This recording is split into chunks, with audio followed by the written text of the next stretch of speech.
চলে এসেছি ক্যাটারিং এর কাজের জন্য। এখন যারা আপনারা বলেন যে আমরা শুধু ক্যাটারিং এ যাই খাওয়ার জন্য, আপনারা দেখুন যে আমরা কাজ করি কিনা। প্রথমে এখানে টেবিলের মাপে কাগজগুলো কেটে নেওয়া হচ্ছে টেবিলের উপরে বিছানোর জন্য। শুধু এটাই না, যে এখানে এই যে টেবিল গুলা দেখতে পাচ্ছেন, এই টেবিল গুলো আমাদের সেট করা লাগে। কাগজগুলো কেটে নেওয়ার পরে এখন কাগজগুলো বিছানো হচ্ছে টেবিলের উপরে। খাওয়ার পরে হাত মুখ ধোয়ার জন্য এখানে একটা বেসিন ছিল এবং আয়নাও ছিল। হালকা কাজ করার পরে এখন আমরা সবাই রেস্ট নিচ্ছি। এই যে গরিবের টাই। বিয়ে বাড়ি গিয়ে দেখি যে এখনো রান্নার অনেক দেরি, এই জন্য বাবুর্চিরও একটু সাহায্য করলো।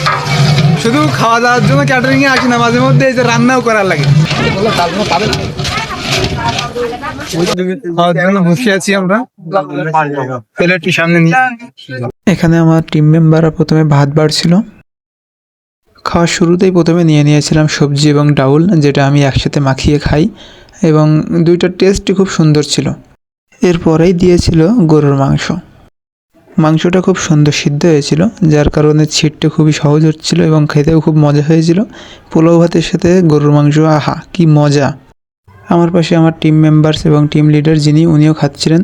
রান্নাটা সত্যি খুব চমৎকার হয়েছিল, যা আমরা শান্তি তৃপ্তি করে খাচ্ছিলাম। খেতে বসে আমরা সবাই ঘেমে গিয়েছিলাম, কিন্তু আমরা কেউ খাবার রেখে উঠলাম না, কারণ রান্নাটা খুবই মজা হয়েছিল। আর মাংসটাও খুব সুন্দর সেদ্ধ হয়েছিল, যার কারণে আমরা খাবার রেখে কেউ উঠতে পারছিলাম না। খাওয়ার সময় আমার কথা বলা পছন্দ না, তারপরেও কিছু পাপি আছে, তারা আমার সবসময় হাসাবে। আমাদের খাওয়া শেষে যখনই মানুষদেরকে খেতে বসাবো, ঠিক তখনই শুরু হলো ঝুম বৃষ্টি। বৃষ্টির কারণে সবাই খেতে খেতে উঠে চলে আসলো। ক্যাটারিংয়ে গিয়ে অনেকদিন পরে দেখলাম একটা মেয়ে বিদায়ের সময় জোরে জোরে কান্না করছে।